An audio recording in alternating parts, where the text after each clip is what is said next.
नमस्कार, स्वागत है आपका जन टीवी उत्तराखंड में। आपके साथ हूं मैं सदफ फातिमा। खबरों की शुरुआत करेंगे हेडलाइंस के साथ। पूर्व प्रधानमंत्री अटल बिहारी वाजपेयी की 5वीं पुण्यतिथि। सीएम धामी ने मुख्यमंत्री आवास पर उनके चित्र पर पुष्पांजलि अर्पित कर श्रद्धांजलि दी। वाजपेयी को किया याद।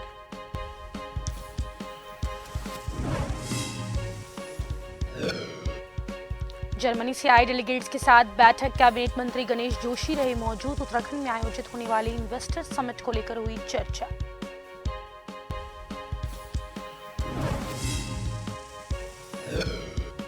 बागेश्वर उपचुनाव के लिए बीजेपी से पार्वती दास ने भरा नामांकन। बीजेपी का दावा, भाजपा बड़े अंतर से जीतेगी। वहीं कांग्रेस ने बसंत कुमार को बनाया उम्मीदवार।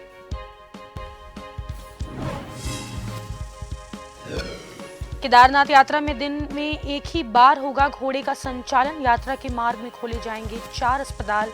पशुपालन विभाग के सचिव ने दी जानकारी।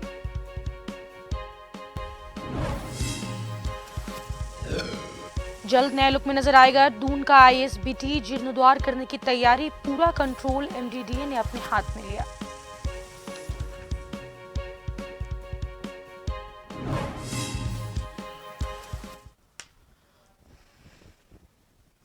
और अब देखेंगे खबरों को विस्तार से। आज पूर्व पीएम अटल बिहारी वाजपेयी की 5वीं पुण्यतिथि है।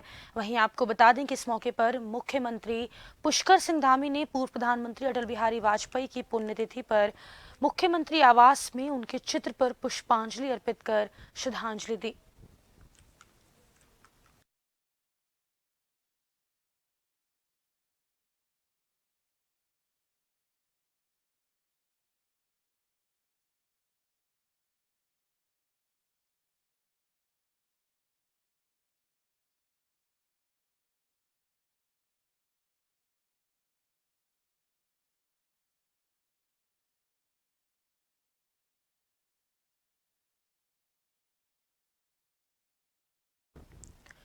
देहरादून के अपने कैंप कार्यालय में कैबिनेट मंत्री गणेश जोशी ने पूर्व प्रधानमंत्री अटल बिहारी वाजपेयी की 5वीं पुण्यतिथि पर उन्हें श्रद्धांजलि अर्पित की। स्वर्गीय अटल बिहारी वाजपेयी की फोटो पर माल्यार्पण कर कैबिनेट मंत्री ने उन्हें श्रद्धांजलि दी। इस दौरान गणेश जोशी ने पूर्व प्रधानमंत्री अटल बिहारी वाजपेयी के देशहित में किए गए कार्यों को याद किया। साथ ही मंत्री जोशी ने कहा कि भाजपा को एक पहचान दिलाने में स्वर्गीय अटल बिहारी वाजपेयी का एक बहुत बड़ा योगदान है और उनके इस योगदान को कभी भुला नहीं जा सकता।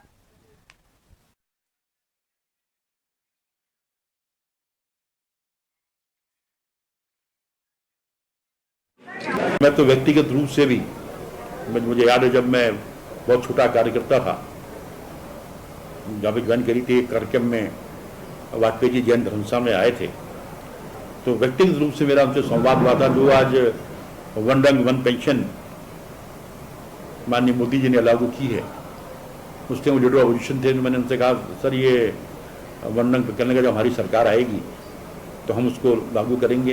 इसमें तो नहीं कर पाए, लेकिन आज जो सैनिकों का जो सम्मान बढ़ाने का काम वाजपेयी जी ने किया था। अगर आपको, जब कारगिल का युद्ध हुआ, कारगिल के युद्ध से पहले जब कोई शहीद होते थे हमारे सैनिक देश की सीमा पर, तो उनकी डिस्क आइडेंटिटी और राख घर भेज दी जाती थी और कह दिया जाता था कि आपका बेटा देश की सीमा पर रक्षा करते हुए शहीद हो गया। लेकिन जब कारगिल का युद्ध हुआ, वाजपेयी जी देश के प्रधानमंत्री थे, उन्होंने एक शुरुआत की कि पूरे तिरंगे झंडे में सैनिक का पार्थिव शरीर उसके घर भेजा गया। पूरे सैनिक सम्मान के साथ दाह संस्कार किया गया।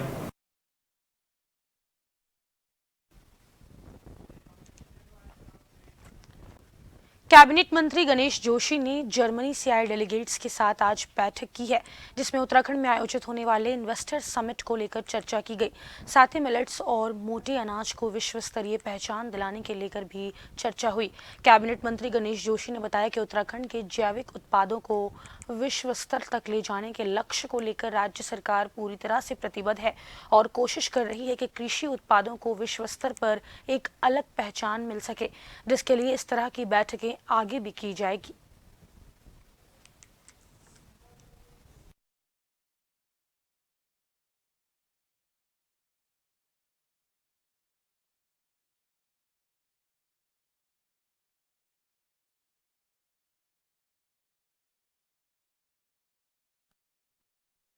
आज जर्मन पार्लियामेंट का एक डेलीगेशन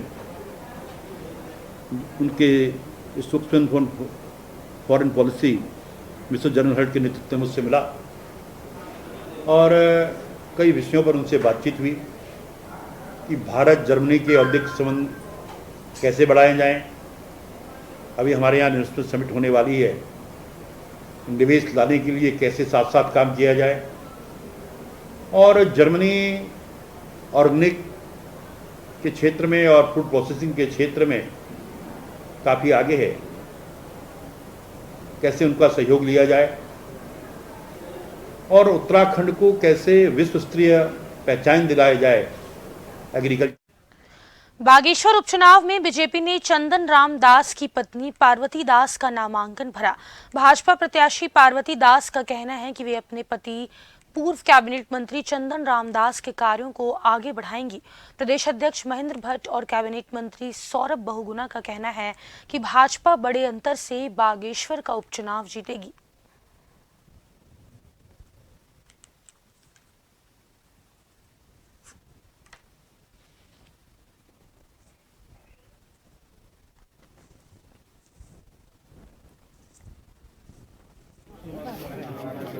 देखिए, आज नामांकन का दिन है और जिस प्रकार का उत्साह बागेश्वर की जनता के अंदर मैं देख रहा हूँ, ये निश्चित रूप से चंदन रामदास जी के कार्य का प्रभाव है।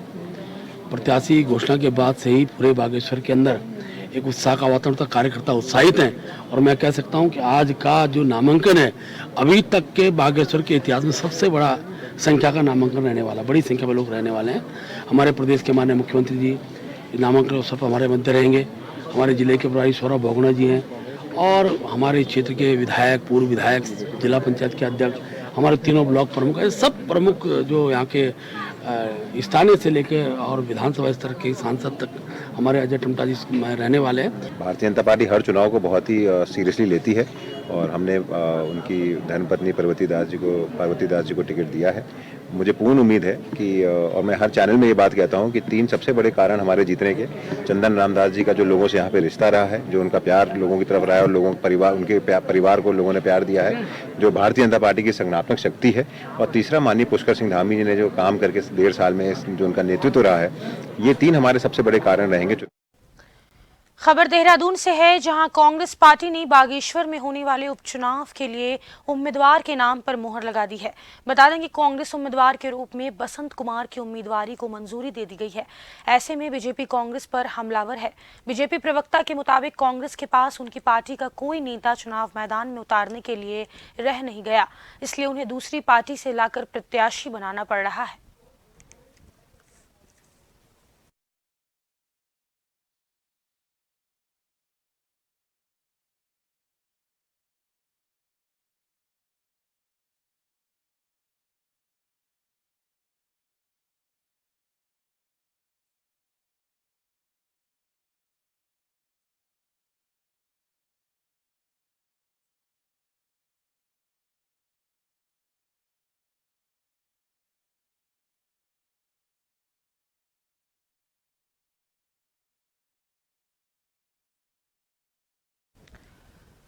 बद्रीनाथ धाम मास्टर प्लान को लेकर कांग्रेस प्रदेश कमेटी ने व्यापारियों के हित के लिए सवाल खड़े किए। उन्होंने सरकार को आड़े हाथों लेते हुए व्यापारियों और तीर्थ पुरोहित का मास्टर प्लान के जरिए शोषण करने का आरोप लगाया। कांग्रेस प्रदेश कमेटी के उपाध्यक्ष मथुरा दत्त जोशी और मुख्य प्रवक्ता गरिमा दौसानी ने प्रदेश कांग्रेस कार्यालय में प्रेस वार्ता की। इस दौरान कांग्रेस नेताओं ने केंद्र और राज्य सरकार के बद्रीनाथ धाम में मास्टर प्लान के तहत हो रहे कार्य पर व्यापारियों की दुकान हटाने को लेकर भाजपा सरकार के वादे के अनुसार मुआवजा पीड़ितों को देने की मांग कर रही है। उपाध्यक्ष मथुरा दत्त जोशी ने सरकार से पीड़ितों को उचित मुआवजा या जमीन की जमीन प्रदान करनी चाहिए।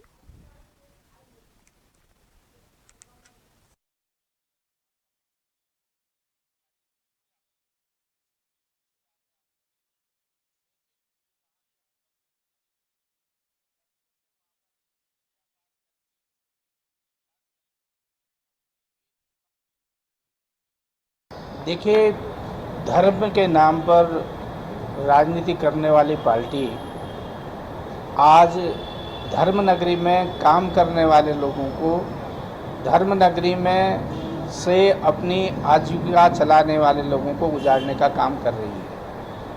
श्री बद्रीनाथ में आप रिडेवलपमेंट का काम कर रहे हैं, पुनर्निर्माण का काम कर रहे हैं, हमारी इसमें कोई आपत्ति नहीं है, अच्छी बात है, आप करिए।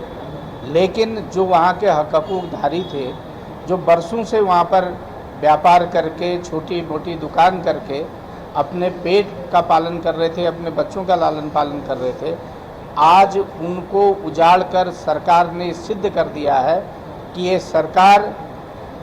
सरकार धर्म विरुद्ध काम कर रही है। कुठाराघात है, ये कुठाराघात है उन धर्म के रक्षकों को जो लगातार बद्रीनाथ में पूजा अर्चना करके समाज की सेवा कर रहे थे, भगवान की सेवा कर रहे थे। उनको कभी सपनों में भी ऐसा नहीं लगा कि उनके साथ जो धर्म का झंडा बरदार अपने आप को कहती है, वो पार्टी इतना बड़ा उनकी पीठ पे छुरा भोंकेगी। आज 1.5 महीने से ज़्यादा हो गया।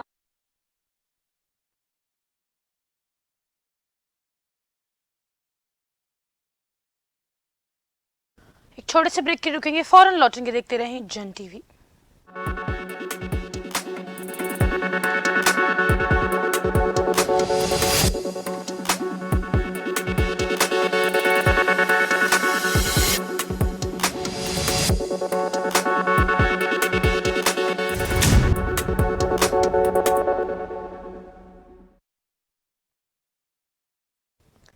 ब्रेक के बाद एक बार फिर से आप सभी का स्वागत है। बुलेटिन में आगे बढ़ेंगे। रुड़की कोतवाली पहुंचे भीम आर्मी के कार्यकर्ताओं ने सोशल मीडिया पर नबी की शान में गुस्ताखी को लेकर तहरीर देकर जल्द ही कार्रवाई की बात कही है। पुलिस अधिकारियों के आश्वासन पर भीम आर्मी के कार्यकर्ताओं ने संतोष जताते हुए कहा कि उन्हें उम्मीद है कि प्रशासन उनकी भावनाओं को समझते हुए जल्द ही आरोपी पर कार्रवाई करेगी। कार्यकर्ताओं ने कहा कि नबी की शान में गुस्ताखी कतई बर्दाश्त नहीं की जाएगी और अगर जल्द ही पुलिस ने आरोपी के खिलाफ कार्रवाई नहीं की तो बड़ा आंदोलन भी किया जा सकता है।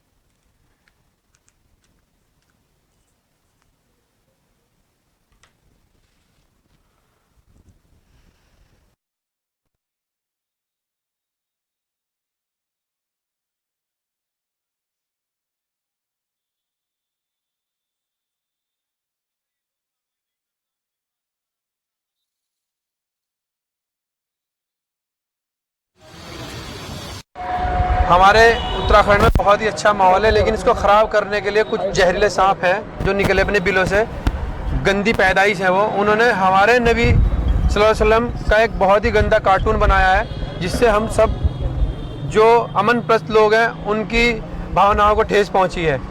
और हम उसी को लेके यहाँ कोतवाली में आए कि उनके खिलाफ जल्द से लिखा जाए, उनका जेल के अंदर डाल दिया जाए, जिससे कोई अनहोनी ना हो। किस तरह की पोस्ट की है उसने बताने लायक नहीं है, आप लोग देख सकते हैं। कोतवाल साहब ने कहा कि प्लीज़ फॉरवर्ड मत करना, हमने फॉरवर्ड नहीं किया जिससे कि माहौल ख़राब ना हो। हमारे प्रदेश अध्यक्ष भीम आर्मी स्टूडेंट फेडरेशन ने बता दिया है। मैं तो सिर्फ एक बात कहना चाहूँगा कि हम लोग संविधान पर आस्था रखते हैं और संविधान को मानने वाले लोग हैं। जैसे जैसे इन लोगों ने गलत हरकतें की, गंदी मानसिकता के लोगों ने गलत हरकत की, या तो इनको सजा दीजिए वरना मामला बहुत गड़बड़ हो जाएगा और भारत बंद करने का हम पूरा काम करेंगे। क्योंकि नबी रहमतुल्लिल आलमीन है, हर पूरे दुनिया में जाने जाते हैं और पूरे दुनिया में उनके फॉलोवर हैं। और यदि अगर ये मामला बढ़ता है तो इसका हर जाना प्रशासन को भरना पड़ेगा। केदारनाथ यात्रा में घोड़े का संचालन केवल दिन में ही किया जाएगा और केवल एक ही ट्रिप घोड़े से पूरे दिन में की जाएगी। साथ ही यात्रा के दौरान घोड़े को कितना वजन लेकर जाना है, इसके लिए भी हाई कोर्ट में चर्चा हुई है। सचिव ने कहा कि यात्रा मार्ग में लगभग 4 अस्पताल खोले जाएंगे, जिसमें 2 टेम्परेरी अस्पताल और 2 अस्थायी अस्पताल शामिल होंगे और यात्रा में जाने से पहले घोड़े की मेडिकल जाँच होगी कि क्या वो स्वस्थ हालत में है या नहीं। अगर अस्वस्थ घोड़ा यात्रा के दौरान संचालक लेकर गया तो उसके ऊपर भी कार्रवाई की जाएगी।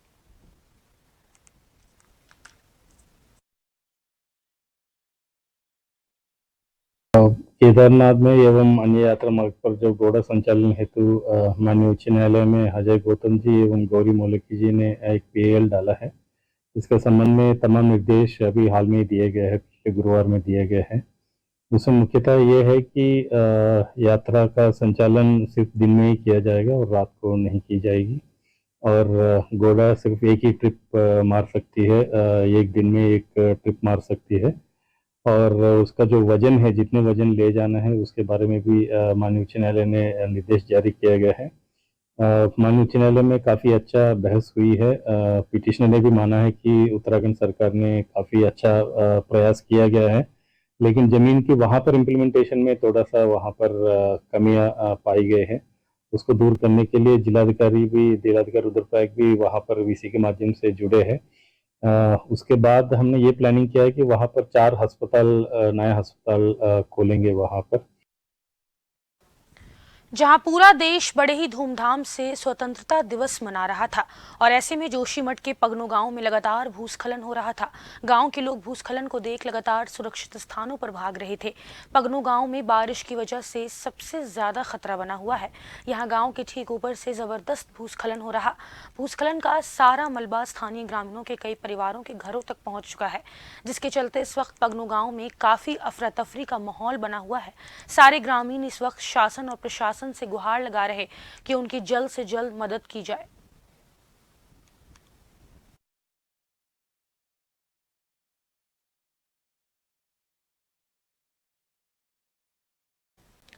ऋषिकेश के लक्ष्मण झूला अंतर्गत गधेरा उफान में आने से होटल में 3 लोग फंस गए। सूचना पर पहुंची एसडीआरएफ की टीम ने रेस्क्यू ऑपरेशन चलाकर तीनों को सुरक्षित बचा लिया। घटनाक्रम के मुताबिक थाना लक्ष्मण झूला एसडीआरएफ टीम को सूचित किया गया कि लक्ष्मण झूला एक होटल 5-7 के दोनों तरफ गधेरा आने से 3 लोग होटल में फंसे हुए हैं, जिन्हें निकालने के लिए एसडीआरएफ टीम की आवश्यकता है। सूचना पर एसडीआरएफ टीम उप निरीक्षक सचिन रावत के हमरा में रेस्क्यू उपकरणों के तत्काल घटनास्थल के लिए रवाना हुए। एसडीआरएफ टीम द्वारा त्वरित कार्रवाई करते हुए घटनास्थल पर पहुंचकर देखा कि 3 लोग होटल के अंदर हैं और होटल के दोनों तरफ से गधेरा में पानी आ रहा, जिस कारण वे लोग होटल से बाहर नहीं आ पा रहे। एसडीआरएफ टीम द्वारा साहस का परिचय देते हुए कड़ी मशक्कत करते हुए रोप रेस्क्यू उपकरणों की सहायता से सभी लोगों को सुरक्षित गधेरा पार कराया और एक अस्वस्थ व्यक्ति को लगभग 4 किलोमीटर लकड़ी की कुर्सी पर बैठाकर वैकल्पिक मार्ग से होते हुए मुख्य मार्ग तक पहुंचाया गया। उक्त व्यक्तियों द्वारा बताया गया कि वे लोग गुजरात राजकोट से अपने एक सदस्य का आयुर्वेदिक इलाज कराने आए थे और यहाँ होटल में रुके हुए थे। अचानक होटल के दोनों तरफ से गधेरा में आ गया, जिस कारण वे सभी वहीं फंस गए। उनके द्वारा सुरक्षित रेस्क्यू किए जाने के लिए एसडीआरएफ टीम का अत्यंत आभार प्रकट किया गया।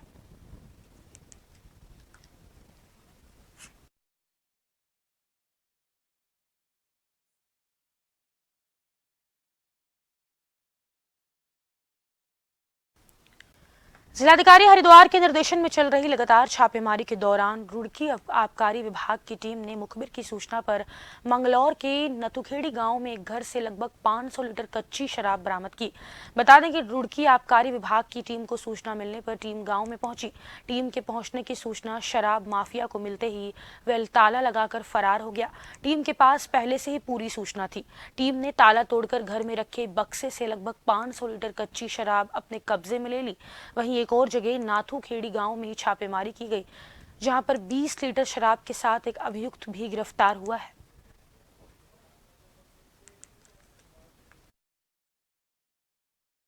ये शराब है, ये सुबह से हमें सूचना मिल रही थी मुखबिर के माध्यम से। ये ग्राम नाथूखेड़ी में बराबर दबिश दी गई और दबिश के दौरान ये एक घर में ये शराब मिली। अभियुक्त को सूचना मिलते ही अभियुक्त घर में ताला लगा के फरार हो गया। ताला तोड़ने के बाद ये तलाशी ली गई। तलाशी के दौरान ये लगभग 500 लीटर के शराब करीब कच्ची शराब बरामद हुई। लालकुआ कोतवाली क्षेत्र के बिंदुखत्ता निवासी रवि कोहली के बीते 6 अगस्त को घर से अचानक लापता हो जाने से परिजन परेशान हैं। अपने परिवार का ई रिक्शा चलाकर पालन पोषण करने वाले रवि कोहली बीते 6 अगस्त को घर से बिना बताए लापता हो गए थे, जिसके बाद परिजनों द्वारा कई जगह खोजबीन की, लेकिन कुछ सुराग नहीं मिला। वहीं जिसके बाद हताश परिजनों ने लालकुआ कोतवाली में गुमशुदगी दर्ज कराई है, जिसके आज 1 सप्ताह से ज्यादा समय बीत जाने के बाद भी कोई सुराग नहीं मिलने से क्षेत्रवासियों में आक्रोश पनपता जा रहा है। वहीं ग्रामीणों ने एकत्र होकर पुलिस पर मामले में सहयोग न करने और मामले में लापरवाही बरतने का आरोप लगाते हुए जल्द से जल्द गुमशुदा रवि कोहली को तलाश करने की अपील करते हुए 1 सप्ताह बाद कोतवाली का घेराव करने की चेतावनी दी है।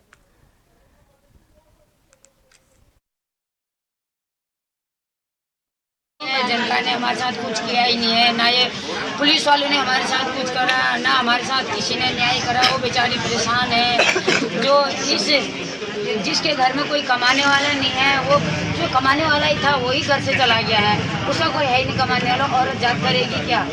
हम इसी से हम सारी दुनिया में ढूंढ लिया, सारी जनता ने हमारा सहयोग किया है, सारे लोग हमारे साथ इकट्ठे हुए हैं, जितने भी संगठन के लोग हैं हमारे साथ यहाँ मौजूद हैं। और हमारे साथ हम कल थाने में भी गए थे, पुलिस वालों ने हमसे बोला कि ठीक है हम तुम्हारा साथ देंगे, ना पुलिस वालों ने हमें कोई खबर दी, ना वो हमारे घर पर आए, ना हमारे साथ वो आए। 3 बजे से ये घर से निकले हैं और एक टुकटुक वाले ने फिर बताया कि मैंने उनको गुमटी से क्या कहते हैं वो सब्जी मंडी में छोड़ा, तो सब्जी मंडी के हमने फिर कंट्रोल रूम में जाके कैमरे चेक करे हैं यहाँ के गांव के लोगों ने जाके, तो वो लास्ट लोकेशन उनकी सिंधी चौराहा है जो वहाँ पर दिख रही है।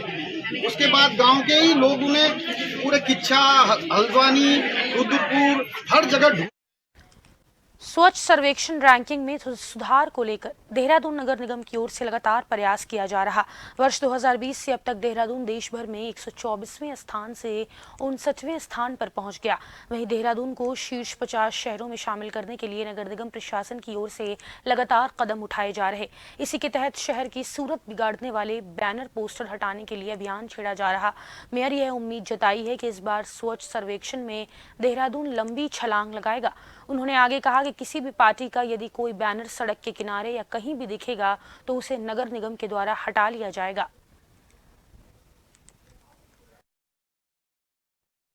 देखिए, स्मार्ट सिटी हो या नगर निगम के शहर में जितने भी जो है अवैध होर्डिंग बैनर लगाए जाते हैं, वो समय समय पर जो है नगर निगम उनको हटाता है और हटाने के साथ साथ जो बैनर लगाते हैं, पोस्टर लगाते हैं, उन पे जुर्माने का भी प्रावधान समय समय पर नगर निगम के माध्यम से प्रशासन करता है।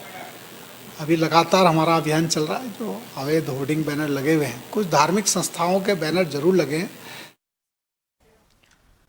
देहरादून में स्थित आईएसबीटी का जीर्णोद्धार करने की तैयारी की जा रही। बहुत जल्द ही आने वाले दिनों में दून का आईएसबीटी नए लुक में नजर आएगा। वीसी एमएमडीए बंशीधर तिवारी का कहना है कि अभी तक पुरानी कंपनी आईएसबीटी को संचालित कर रही थी, लेकिन अब आईएसबीटी का पूरा कंट्रोल एमडीडीए ने अपने हाथ में ले लिया।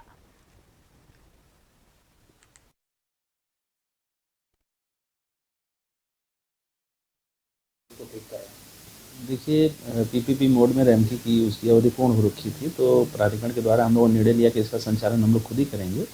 और उसमें हम लोगों ने जो उसका रिनोवेशन का प्लान बनाया है और जो दुकानदार उनसे ही बात हुई है और लगभग 1.5 करोड़ की हमारी आमदनी इससे हर माह हो रही है। तो प्राधिकरण के लिए लक्सर के बहादुरपुर गांव में देर रात 6 अज्ञात चोरों ने एक किराने की दुकान का शटर तोड़कर लाखों रुपए की रकम और सामान पर हाथ साफ कर लिया, जिसकी पूरी घटना सीसीटीवी कैमरे में कैद हो गई। पीड़ित दुकानदार नूर आलम ने बताया कि रात लगभग 2 बजे 6 अज्ञात चोरों ने उनकी दुकान का शटर तोड़कर दुकान में रखे लाखों रुपए और सामान चोरी कर लिया और मौके से फरार हो गए। उन्होंने बताया कि पूरे मामले की पुलिस को जानकारी दी गई है। पुलिस मौके पर पहुंचकर मामले की छानबीन में लगी है।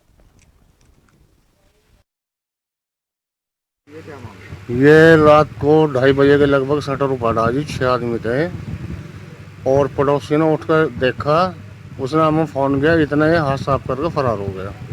लगभग 1.5 लाख के करीब कैश था। हमने मोटरसाइकिल बेची, बुलेट मोटरसाइकिल बेची, उसका कैश यहीं रखा हुआ था, दुकानदारी के पैसे यहीं थे और जो कीमती सामान था 6 आदमियों के थैले में जो था वो सब चला गया था और कुछ खास सामान भी था वो भी ले गए। और सीसीटीवी फुटेज में 6 बंदे आ रहे हैं। लगभग 2:52 का मामला है।